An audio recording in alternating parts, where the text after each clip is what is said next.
Sveiki! Šodien ir Latvijas brīvības cīnītāja Gunāra Astras 94. dzimšanas diena.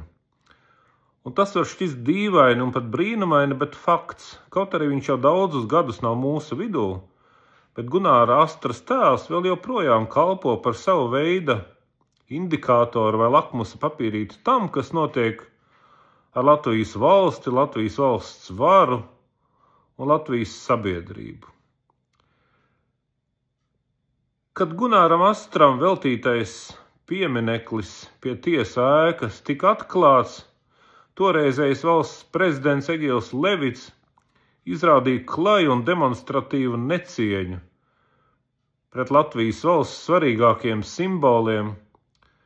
Dievs svētīja Latviju dziedāšanas laikā, nenoņemot cepuri, kas viņam saskaņā ar likumu bija jādara obligāti, kā valsts prezidentam.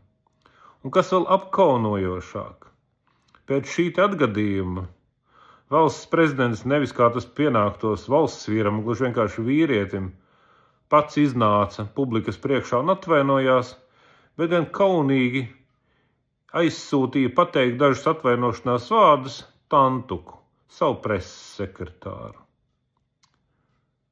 Kas vēl zīmīgi saistībā ar šo pašu Gunāra Astras pieminekļa atklāšanu, bija tas, ka Gunāra Astras brālis uz atklāšanas pasākumu pie svarīgajiem viesiem netika ielaists un palika aiz ierobežojumu. Tieši tāpatās kā tolaik arī Aglonā. Parastā tauta palika aiz žoga, kamēr kungi tika tuvāk dievam tam kungam. Šajā gadījumā kungi tika tuvāk Astras piemineklim, savukārt Astras brālim nebija Covid certifikāta, un tāpēc viņš palika aiz žoga. Vēl noteikti būtu jēga atcerēties to, ka gandrīz visi ar niecīgiem izņēmumiem nelustrētās Latvijas tiesas tiesneši, kuru vidū bija veikta sava veida aptauja, vai viņi vēlas šādu te pieminekli pie savas tiesa ēkas, kur šis pats Gunārs Astra tika notiesāts padomi režīma laikā. Lielākā daļa, gandrīz visu šo tiesnešu paziņoja, ka nē, viņi šādu te pieminekli pie savas ēkas nevēlētos.